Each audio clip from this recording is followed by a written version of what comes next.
Alright, so for normal incidence, we find that theta I is equal to theta r equals 0, right? And from Snell's law, we can also say that theta t is 0, okay? Because n1 sine theta I is 0, which is equal to n2 sine theta t. So theta t also becomes 0, right? So in this case, we notice that both the gamma parallel and the gamma perpendicular is quite simply eta 2 minus eta 1 by eta 2 plus eta 1, right? So remember, in the parallel case, it was eta cos theta was the wave impedance, right? But since cos theta is 1 now, whether the cos theta appears in the numerator or denominator of the wave impedance, it doesn't matter, right? So we essentially get the same expression. So this intuitively should make sense to you, right? Why is that? Because when I have a plane wave that is normally incident at a dielectric boundary, essentially the orientation of E and H doesn't quite matter, because the boundary looks the same whether you look in the x or in the y direction, right? So there's a cylindrical symmetry about the propagation axis z, right? Which means that the material looks the same, or the boundary looks the same, regardless of in which way the E or H fields are oriented, okay?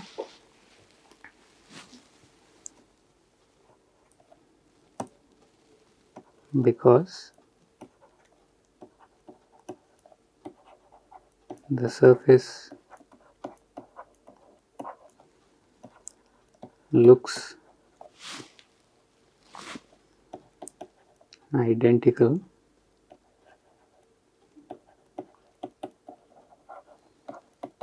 in x and y.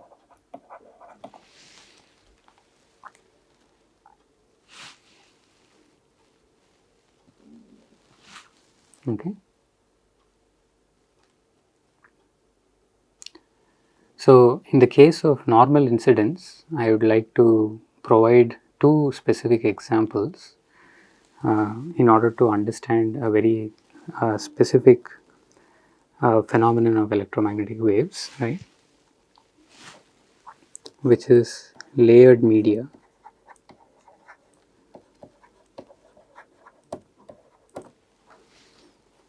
Okay.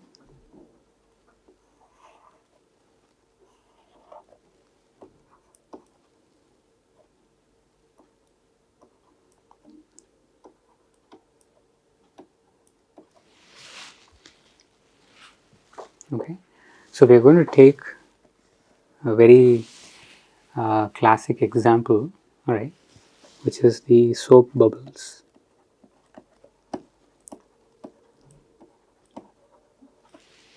Okay. So this is a very classic example because we can relate to in our day-to-day lives, right? So we have seen when we blow bubbles and we look at them, they have certain colors or patterns on them. Let us try to see if we can explain those colors, right? So the situation for a soap bubble is we have air both on the outside and the inside of the bubble, and we have a very thin soap film.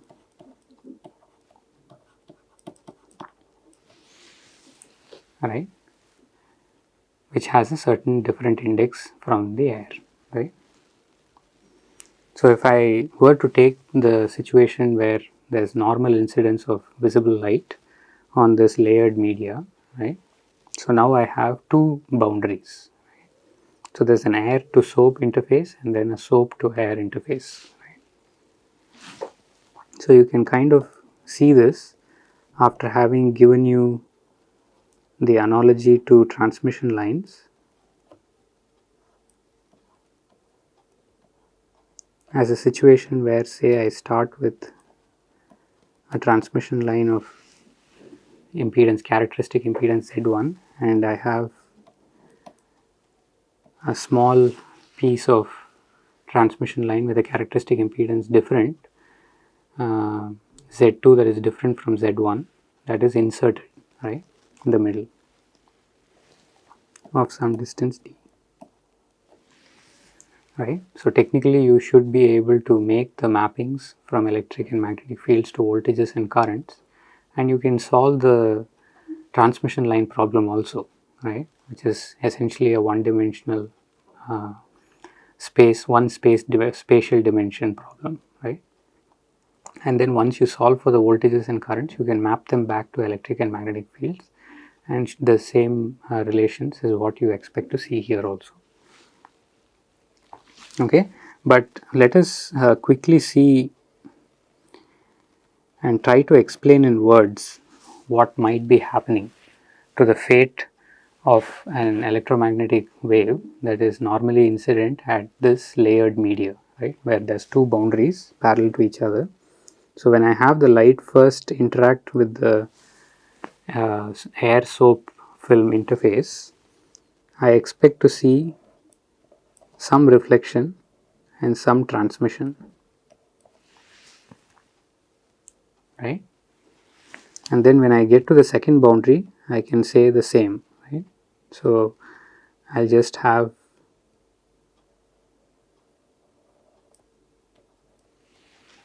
some amount of light that's reflected and transmitted.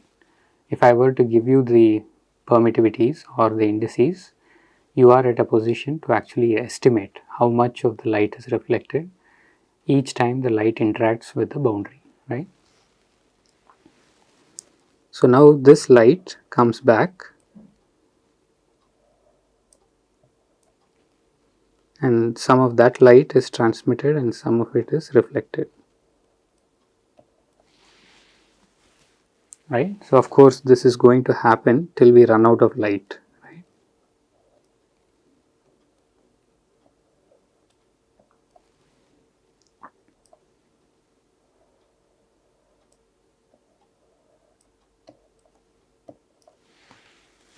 Okay, and this of course happens at the speed of light, right. So we cannot quite resolve this when we are viewing soap bubbles, right. So this almost happens instantaneously to our visual response, but what we essentially see is the net reflected field, right.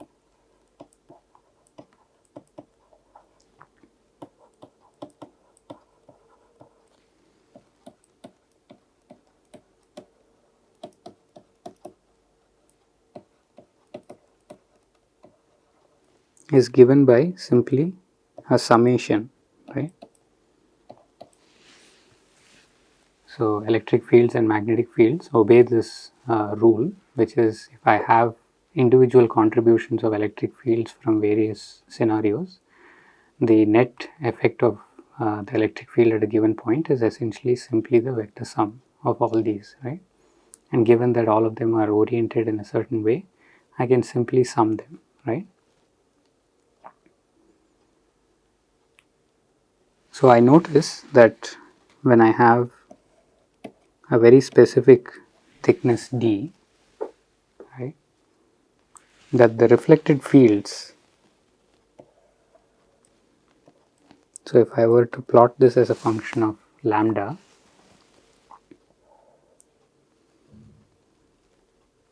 and say this is the blue wavelength and this is the red, okay, that based on this thickness d, right. So let's start with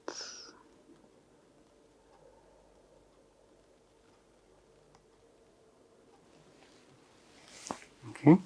So let's say for d1 I actually get a sort of a reduction, right, and at some point even a complete cancellation, right, of the reflected light.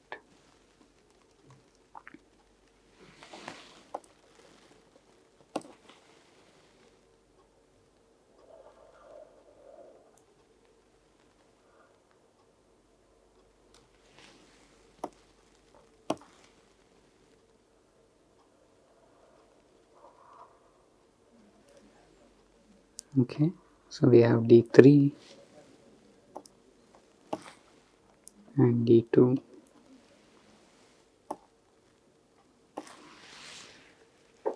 Okay, so for different thicknesses of the soap film, we notice that there is a very specific wavelength at which the reflected fields, right, vanish, and this happens because the very first reflection that happens at the first boundary is basically cancelled off by all the subsequent multiple reflections that happen within the soap film and it exits, right. So you can actually carefully go through, just like in the case of transmission lines with multiple reflections from the source and the load, you will notice that the signs of all the subsequent fields that you get after several round trips will be of the opposite sign, right, to the uh, reflected field for when the light interacted with the first boundary for the first time, right.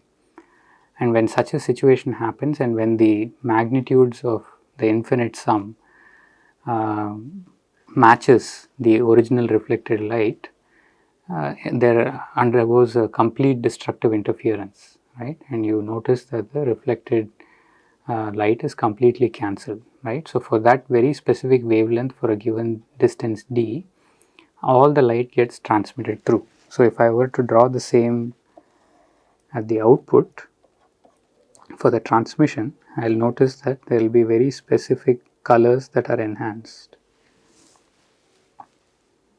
Okay.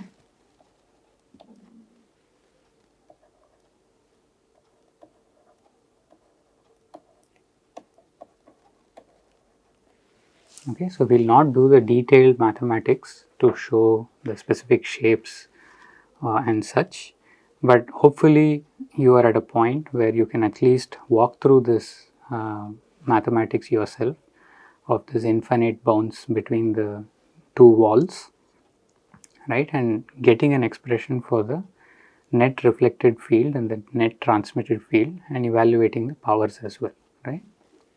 But if you did that, you will essentially get curves like this, right. So when we see a soap bubble, right, light actually we are seeing the reflected light from the soap bubble, right. So it looks like we can see very specific colors being subtracted out from the uh, rainbow of colors, right. So we have from red to blue the entire spectrum, but it seems like this soap bubble or the soap film, thin soap film, is actually filtering off very specific colors, right, and whatever is being transmitted is the composite of the remaining colors, right. So this is basically equivalent to the subtractive color basis. So in printers you might actually see that you may not see the red, blue, green, instead you may see something like the cyan, magenta and yellow, right. So this is what we call the subtractive color palette. This happens when you take white light which has all the colors and you remove specific colors and you ask what is left, right. So let us confirm this. So I am going to show you a nice picture of a bubble. You can also see this yourself by doing this experiment at home. If you look at the colors on the surface of this bubble, I see nice matching with my predictions. So this region seems to have what we call as the cyan, right, and then we see tints of yellow, right, and then of course we see magenta, right. So these are clear indications that the soap bubbles thickness of the film, right, is actually changing along the bubble, right. Or you can also say that your angle of incidence, right, on different parts of this bubble is changing, and of course the location at which this null happens in the reflected field is also sensitive to the angle of incidence, right. So we specifically looked at the normal incidence to try and keep the mathematics simple, right. So you can try to do that exercise where gamma and T are the same for both polarizations, right? And you can notice that either with the angle of incidence or with the change in the thickness of the film, right, you can expect to see different colors being subtracted, right? But notice that you will only see these subtractive colors, right? You cannot actually see a pure red color or a pure blue color, right? But if I were to sit inside the bubble, right, and actually notice the sunlight, I might actually see pure red lights and pure blue lights, right? Because the transmitted field is exactly the complement of what is being reflected, right? So this is a very beautiful phenomenon that we have all experienced in our day-to-day lives, right? So the colors are,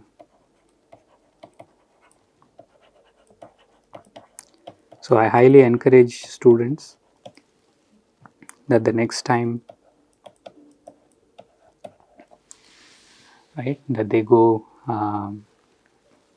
either blowing bubbles or watching others blow bubbles, that they pay close attention to the kind of colors that they notice, right? So magenta comes from a blue plus red, which means that portions of green or the colors in the middle of your rainbow colors are being subtracted, right, or are being removed, right? Similarly, you can make a sense of what the cyan and yellow could be, right?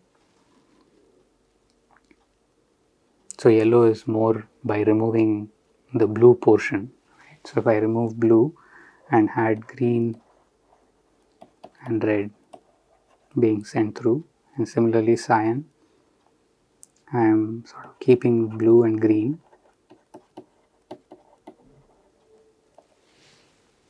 right? So to kind of give you a turquoise like color, right?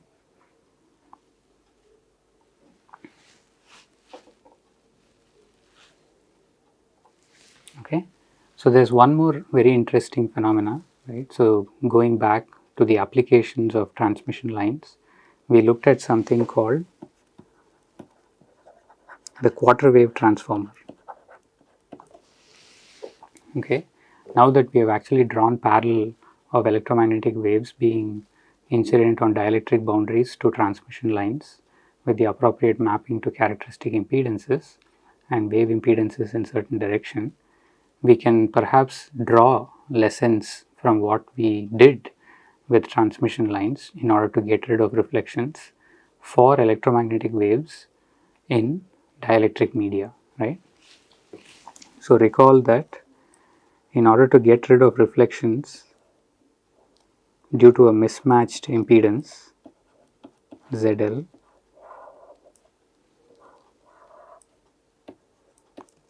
and Z naught, we introduced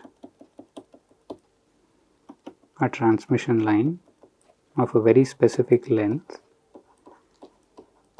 right, of lambda by 4, and it had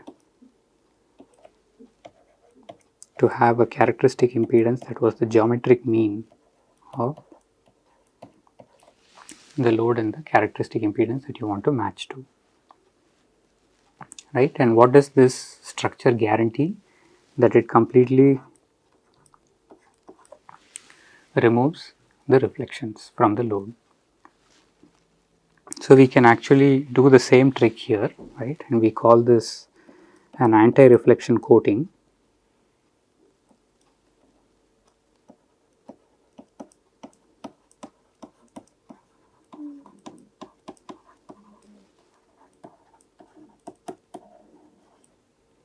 Right, anti-reflection is often shrunk to AR, right? So we call it AR coating. So if I need to make lenses, so for example, the camera lens that is shooting this lecture, or in many other scenarios where we would like the electromagnetic waves to not reflect back, right, but to completely be transmitted through, we normally have coatings on top of these media, and we choose the index of the coating and the thickness of this coating very precisely in order to completely cancel reflections at a very specific wavelength, right. So if I were to have N1, N2 and N3, if I just had N1 to N3 transition, I am going to have some reflections because of an impedance mismatch. Now I am going to insert a small layer, right, that has a thickness that is quarter of a wavelength, where the wavelength is wavelength in medium 2, right. And if I were to choose N2 such that it is the geometric mean of N1 and N3, right. So how was I so quick to writing the index directly? Remember, you should be careful, right? It's best to use the same analogy as transmission lines. If I were to write the same, I should have technically written eta 2 is square root of eta 1, eta 3. Right? This is the expression that the transmission line tells us. And we should be able to get to this, right, from the fact that eta is square root of mu over epsilon. The square root of epsilon r is refractive index, right. So you will notice that you still get the same expression. Okay. So we call this an AR coating